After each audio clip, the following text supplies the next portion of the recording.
Hello everyone. Today we're going to show you how to install Active Directory and DNS, and I'm going to show you how to add those roles. I'm also going to show you how to remove roles later in the session. One of the first things we need to do is make sure we have our local IP address set up, which it is. As you can see right here, that is our local IP. We go to Properties to do this. I'm using IPv4, and IPv4 my static IP is 192.168.137.14, and it's connected to other servers here, as you can see here in DNS. So we've done that. We want to make sure that the administrator is part of the local administrators group. And now we're going to go ahead and install that role by going back to dashboard here at the server manager. And in the server manager, we're going to go to add roles and features. Go ahead that. We'll go through this wizard here and continue to go through the features here. This just tells you which server you're going to install this into. And for me, it's Blair Server 3. And we'll go from there. This is where you want to add your roles. So for us, we want to add Active Directory domain services. And when it does that, it's going to ask you to add these features. So we'll go ahead and add these features. These are automatically part of the Active Directory domain services, and you can see lightweight directory services is also added as well right here with this LDS. So we'll click on that, and at the same time we're going to add DNS. The only time that you would not want to add DNS is if this is going to be a backup domain controller, or you have another, well, technically, no, I need to backtrack there. You could have both, backup domain controller have Active Directory and DNS. The question is when you add like 3 or 4 servers, and you only want to have like different domains, then you wouldn't want to add a DNS server. Because then it's, you're going out to totally different domains. So most of the time you're going to add DNS if it's only your primary domain and or backup domain. And the reason you would have a backup domain is for it's like a failsafe. You want it to, in case something happens with one server, you have another server that already has the ADDS and the backup DNS server on there as well. And from here we'll go ahead and click next. It's going to ask you if you want to add any features. Right now I'm just going to leave that alone and say just click next. And here this is talking about your Active Directory users. It's telling you a little bit more about domain services, and then it's trying to get you to go into Azure Active Directory. That is something totally different. To my knowledge, Azure Active Directory is relatively new, and there's still some bugs in it. The last I've studied up on it. And with this, we'll just go ahead and click next.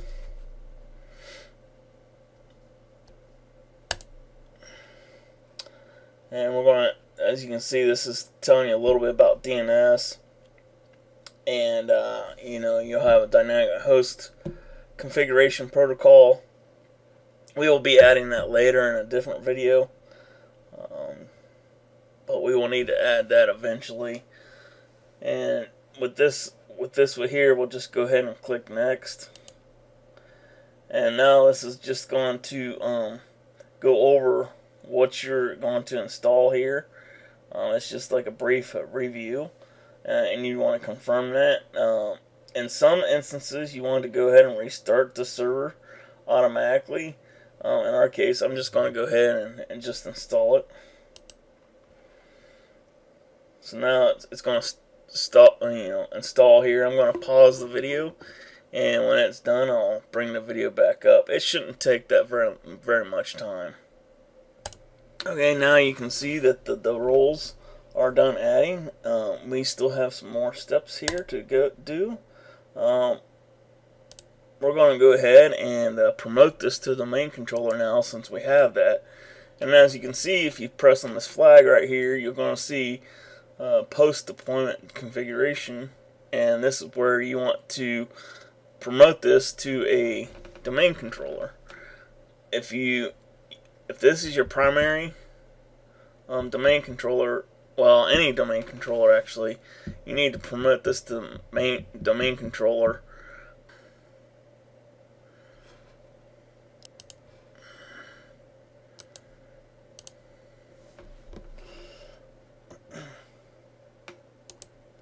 Here we're going to add a new forest.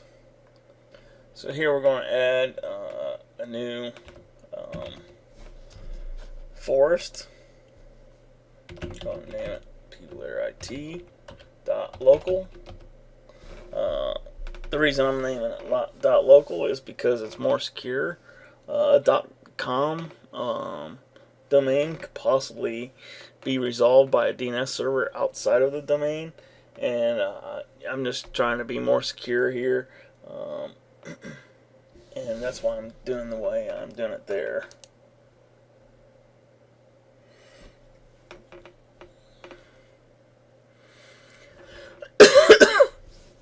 As you can see here, it's going to create the domain name system server, which is the DNS, and it's going to, or the capabilities, sorry, and it's going to be the global catalog as well. It's going to do that.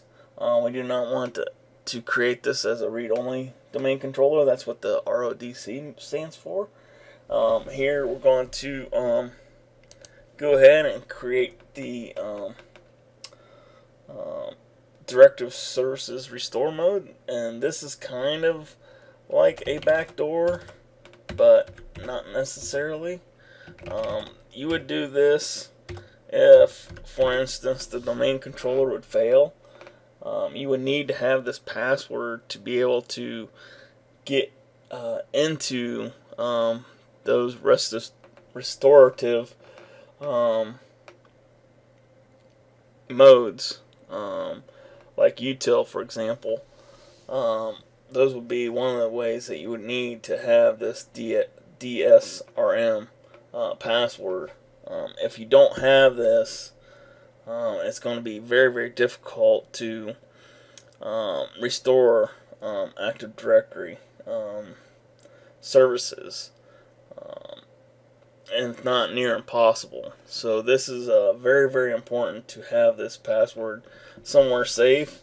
If it's an organization that you're working for, I would say that you need to have a safe, a literal safe, and put up any passwords or anything like that you would need at the time for this, because it is that important to have this.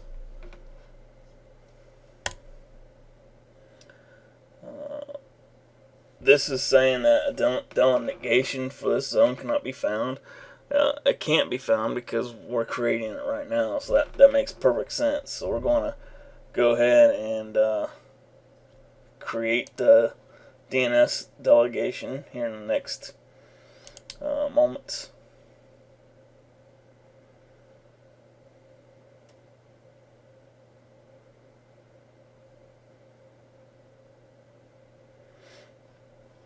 And there's the NetBIOS domain name. I'm going to go ahead and click next.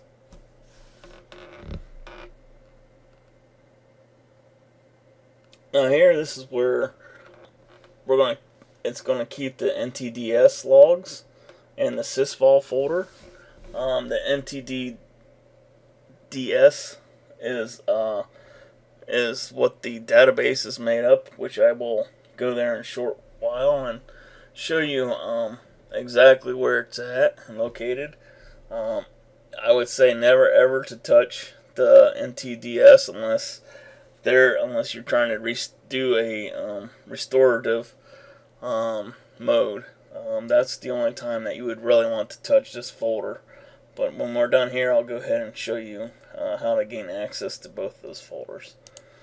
We'll go ahead and click next, and this is going to give you an overview of their selections here. As you can see, we've got the new domain, the BIOS name, Windows Server function level, force functional, domain functional level, and we're going to have a global catalog and a DNS. Again, the only time that you would need global catalog or DNS would be if you are using this as a primary domain controller or a backup domain controller. Other than that, you will not need those two selections. I'm going to click next. It's going to check the prerequisites here. While that is going on, I'm going to pause the video. So as you can see here, it's came back up here and done the prerequisites here, and it's saying that the secure channels are pretty strong. It's saying that a parent zone cannot be found, which that makes sense because we don't have one yet, and it's going to be created with this install. If we go to and click down, it's going to see that you can have the prerequisites check completed, and it's going to say all prerequisites pass successfully. If you got that green check mark, that means you're good to go. And I'll go ahead and click next. I'm going to pause the video while it does all the installation processes here.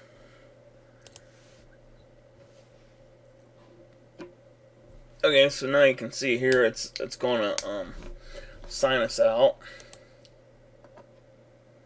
And it's going to restart the server. Once the server is restarted, we should see all the roles that we just added being added, and we'll go in there and show you how to look at those roles that were just previously added.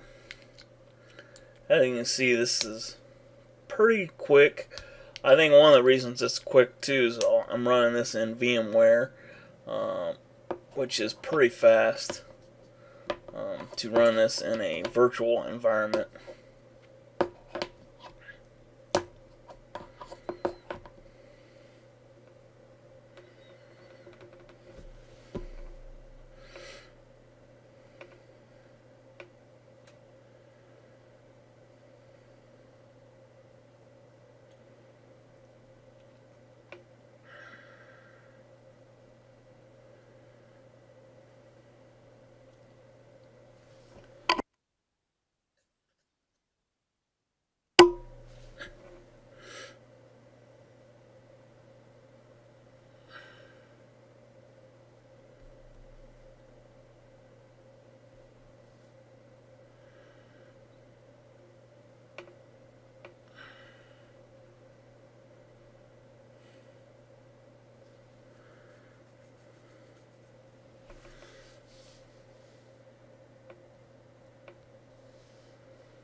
Now, as you can see, it came back up to the server here. Go ahead and click Alt Control Delete, but for VM, you want to click Alt Control Insert.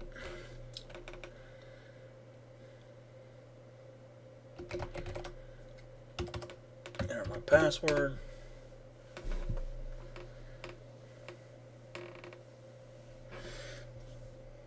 And you'll see Server Manager is going to come back up.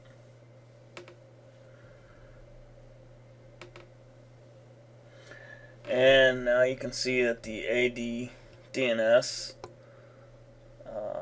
are now enrolled. You can see the roles and groups here. You can see that there's no red, like for instance you have red here. It means that everything's good here. And we're going to go into AD DNS and just take a look around here. As you can see, it's you can go down and see what events were happening, services were happening.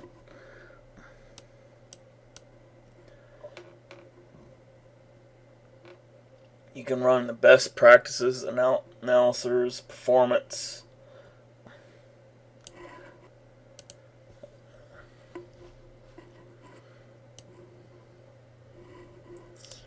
So now we're going to go into Active Directory users and computers. So let's go in there and just check out what it looks like. As you can see, you got people there, IT local. You got all your built-in security groups right here. Any computers that you would want to have. The domain controller obviously would be the Blair Server 3, and the users. I will go into folder directory design in another video, but this is where you would want to add your OUs, different OUs for different organizations and such. But as you can see, it's up and running. Let's go to DNS now, and as you can see, DNS is up and running. It's gonna take a second to refresh. And as you can see, we got the forward lookup zones. You can go to the DCS folder, which is going to have your canonical name, your name server, and your state of authority here. It's going to have your global catalog right here. It's going to have that information in there. And we want to add a reverse lookup zone, so we can go ahead and do that. Click next. This is going to be a primary zone. We want to do to all DNS servers running on domain controllers in this domain. We're going to go ahead and click next, and then click next for IPv4. Now we want to type in the IPv4 address. So to find this out, we go back here to local server. It should be there.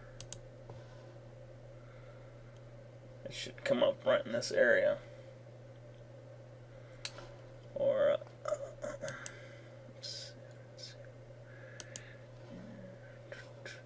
well, there's another place we can find it.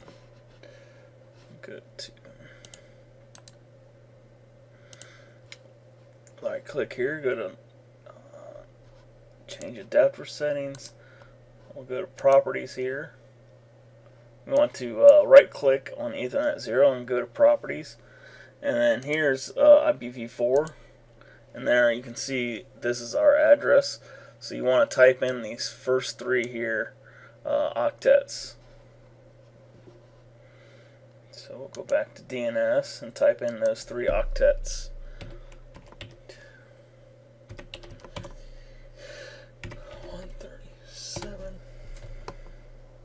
Click next. I also want to show, like down here, this is what the reverse lookup name is going to look like. So it's going to start with 137.168.192, and then it's going to have the .arpa at the end. That's what it's going to look for reverse DNS. I'm going to say only secure. That is the most secure way to go on this particular instance. And then we're going to go ahead and click finish here, and then as you can see, it'll create this reverse lookup zone. Basically this is good for NS lookup and other various options. I'm not going to go into great detail in this video. I just wanted to quickly show you how to do that. As you can see, the DS and DNS is added. So now I want to show you how to remove a role in Windows 2016 Server. So we're going to go over here and click Manage. We're going to click Remove Roles and Features. As you can see right here, I have a internet, it's called an IP address management server installed, role installed. I want to remove that. For me, right now, I just don't have really much use to use it. I was just messing around with it in another time, and I just want to go ahead and remove that. And now, this Internet IP address management role is actually a feature, and as we're going to go through here, I'm going to show you how to remove this feature. And we'll go ahead and select the server, which is the Blair Server 3. We're going to go ahead and click Next for the roles. And as you can see, there is no IP address management here. So it's actually a feature that you go in and remove the server under this feature. So we're going to go ahead and remove that. Now it's going to give you, so it's going to remove RSAT, which is Remote Server Administration Tools, and it's going to remove the IPAM client as well. So we're going to go ahead and click Remove Features. We're going to go ahead and click Next, and we're going to go ahead and remove this feature.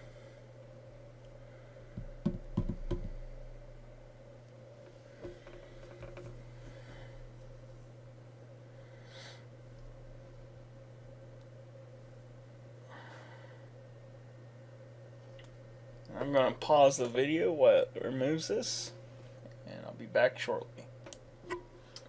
So as you can see here, successfully went ahead and removed this role. I'm sorry, feature.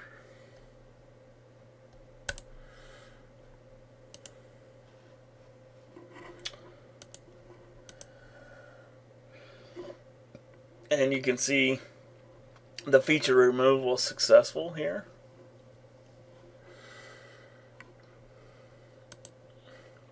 This is where you can go. This flag is where you can go and see everything that it's like kind of like an action center. It reminds me in Windows 7 they kind of use the flag kind of like the same way. It tells you, it's just like a way where you can see all your notifications and what's going on. So I'm going to add a role, another role, and I'm going to go ahead, just for purposes of showing you how to remove it, I'm going to go ahead and show you how to remove this role. So I'm going to install print and document services. Here we're going to have to add the RSAT tools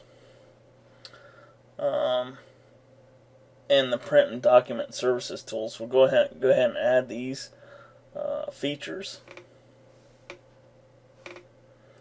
Oh, excuse me, we're just going to add the print and document services tools. I'm going to click Next. I'm going to go ahead and click Next again because we don't want to add any features. And we're not going to do anything here. We're just going to select a print server. You can do a scan server or internet printing, but we're just going to go ahead and leave it on print server. I'm going to go ahead and add this role. I'm going to go ahead and pause it while it adds this role. Okay, so the print server is already added. I'm going to go ahead and click Close on this.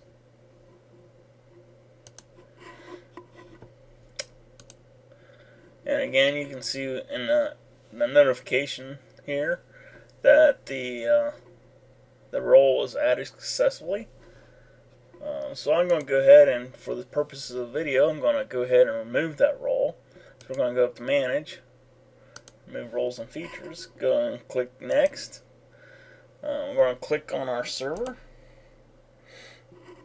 and we're going to go ahead and untick the print and documents, and it's going to remove these features. I'm going to go ahead and click Next. And then we're just going to confirm our selections here. I'm going to go ahead and remove that role. Go ahead.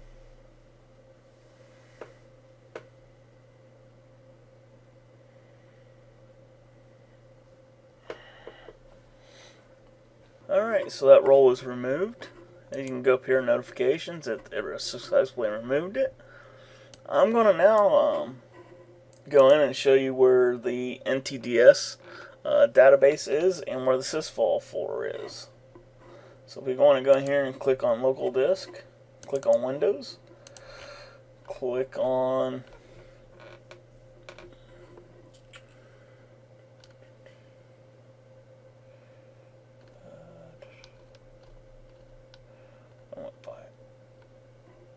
Ntds folder, and right here is your database.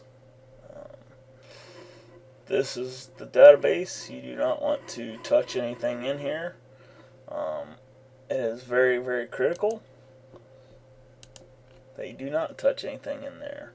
And then the Sysvol folder is down here, and this is where you're going to keep all your policies for your group policies. This is going to where you keep your information pertaining to your and as you can see, it has 2 policies already in there. Those would be your default domain policy, and that would be your default domain controller policy, because we have no other policies right there in there. That's why I know what those are. I also want to say this is my first video, with hopefully more to come. I know it's probably pretty rough, but I hope to get better in the future. If you enjoy this video, please give me a thumbs up, and let me know how I did, and please leave any comments or suggestions below. Thank you for your time.